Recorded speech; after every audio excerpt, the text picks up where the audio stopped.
vamos discutir sobre o número alarmante que dados do Instituto Brasileiro de Geografia e Estatística, o IBGE, apontam que no Brasil existem cerca de 11 milhões de mães solo. Uma triste realidade aí de mulheres que se multiplicam para lidar com o trabalho e outras ocupações para garantirem aí o sustento, atenção, cuidado, acolhimento, educação e apoio financeiro a filhos e filhas também. E mãe solo é o tema de hoje do quadro Papo de Mãe.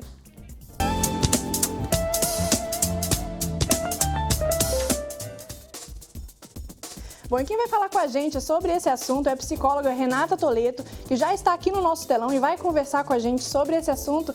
Doutora Renata, seja muito bem-vinda, obrigada por receber a gente aqui no Banho de Mulher para falar de um assunto que, assim, é muito sério, mas também é muito importante, que vale aí para todas as mulheres. Boa tarde. Boa tarde, é um prazer estar aqui com vocês. Obrigada. Ô Renata, explica pra gente, mãe solo, seria aí o mais novo formato, digamos assim, das mães? Olha, eu diria que sim. Nos meus atendimentos aqui no consultório, eu tenho percebido que as mulheres, elas estão se permitindo, né, ser mais felizes e buscando a felicidade delas e saindo desse padrão imposto aí pela sociedade de ficarem em um relacionamento aí que não somam, que não nutrem na vida delas. Então a mulher está conhecendo aí o seu poder, isso que eu digo, né? Exato. E quando se diz solo, Renata, de alguma forma a gente está dizendo financeiramente e emocionalmente também, não é mesmo? Sim, com toda certeza. É a mãe que é responsável pela educação, pelas decisões, né? E pelas responsabilidades e tarefas do dia a dia da criança, mesmo que o pai, em algumas situações, participe superficialmente, né, dessa rotina, dessa educação da criança. Então, a mãe acaba sendo responsável por tudo. E, em alguns momentos, isso pesa para ela, né? É, exatamente, viu, Renata? Isso que eu ia te questionar também. E, sim, Renata, a expressão mãe solteira é bem diferente, por exemplo, quando se diz mãe solo, porque algumas mães, elas não gostam muito de ser chamadas de mãe solteira, não é mesmo? É isso aí, porque a mãe solteira remete ao estado civil. E se a gente for pensar, o estado civil não tem nenhuma relação com a maternidade e com a paternidade, né? Então, em casos de separação, o filho, ele continua, os pais continuam sendo os pais da criança, né? Independente se estão casados, se estão solteiros, né? Ou se nem tiveram aí um relacionamento. Então, não tem conexão o estado civil de mãe solteira com a mãe solo, né? Porque não estão ligados. Exato. E, Renata, a maternidade solo, ela pode ser, por exemplo, de diferentes formas? Sim, ela pode vir através de uma adoção, através de uma inseminação artificial, né? Não somente através aí de uma separação ou em alguns casos que nem começam esse relacionamento, né? Que a mãe fica com a responsabilidade somente. Uhum. E, Renata, além de toda essa responsabilidade que você diz, né? Você mencionou e a gente sabe, né? Na pele o quanto isso é uma responsabilidade. A mãe solo, ela chega... muitas mulheres, elas são chefes de família e de muitos lares brasileiros também, não é? Sim, exatamente. A gente até busquei um dado, em 1995, 25% dessas mulheres eram chefes de família, de lares, né? Agora, em 2018, aumentou para 45%, né? Então, é um número grande aí e eu acho que tem aí relação a esse movimento das mulheres de conhecerem a sua força, né? A sua independência e a sua capacidade. Exatamente. Renata, aquela pergunta, né? O que não deve se falar para uma mãe solo?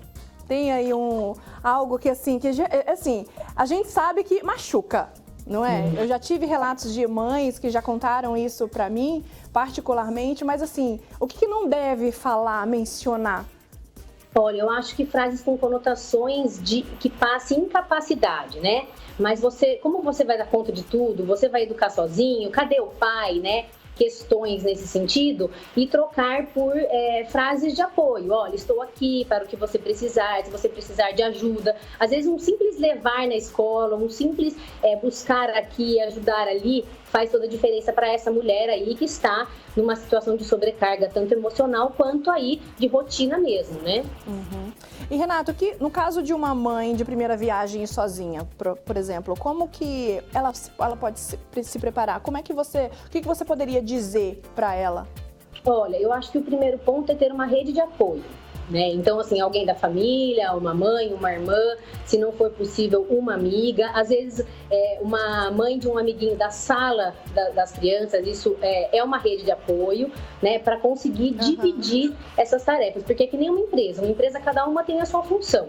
Quando um falta, o que acontece? Essas atividades vão acumular para alguém. Então, a mãe solo tem aí essa característica. Então, essa dividir, né? Às vezes, se for o caso, ter uma ajudante, né? Para poder dividir aí essa quantidade de tarefas. Em muitos dos casos também, Renata, essa mãe solo, ela não tem esse ajudante, né? Exato. Ela não tem esse ajudante, ou seja, tem que ser mesmo forte, guerreira, firme para tomar determinadas decisões, não é?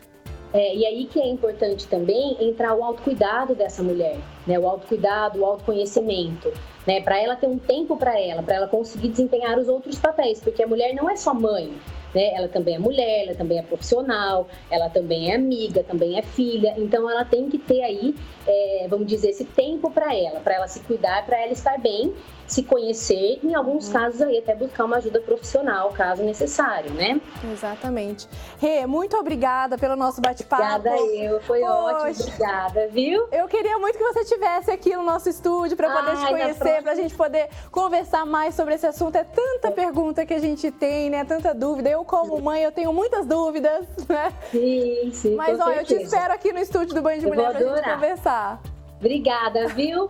Um beijo. Eu que agradeço. Um beijo. Tchau, tchau. Tchau, tchau.